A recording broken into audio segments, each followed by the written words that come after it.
paint in different ways. One way I love painting is outdoors to paint the actual scenery that I see. That is really exciting, and that gives you this kind of vibration.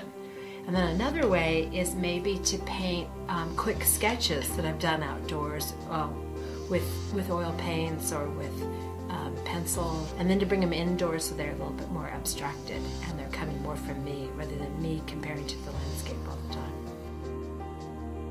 Well, you know, Liz's personality is obvious in her images because of the vibrancy of the color and the energy that is inherent in the images, because Liz is an energetic person.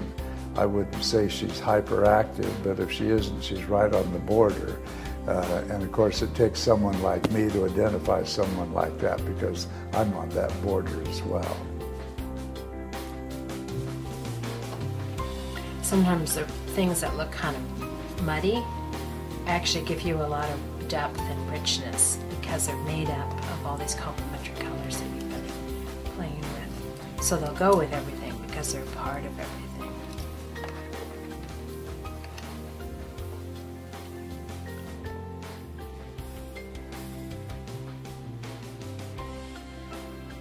Basically, I think her whole life revolves around art, not only contemporary art, but historical art as well, as exemplified by her having bought and living on a piece of property which was owned by Charles Rollo Peters back at the turn of the century.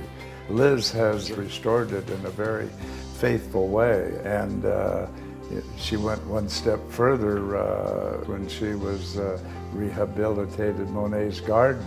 She continually or repeatedly from that time has photographed the garden at various seasons of the year.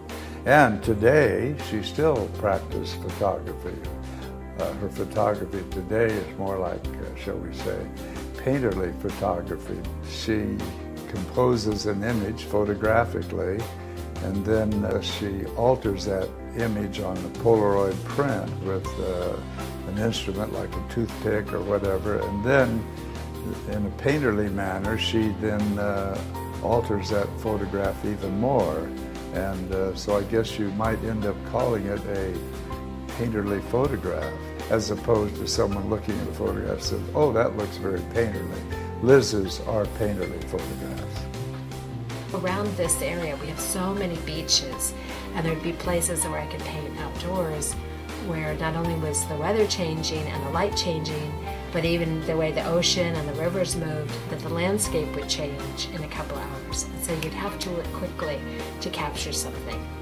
And that is very compelling to me. That's really exciting. I love that.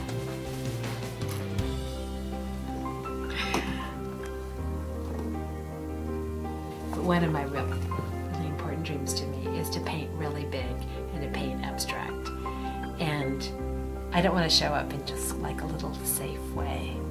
I know I have a lot of power and a lot of vision, so it's this is something I'm really wanting to do. You know, to get messy. So anyway, that's one of my dreams. One of my many dreams.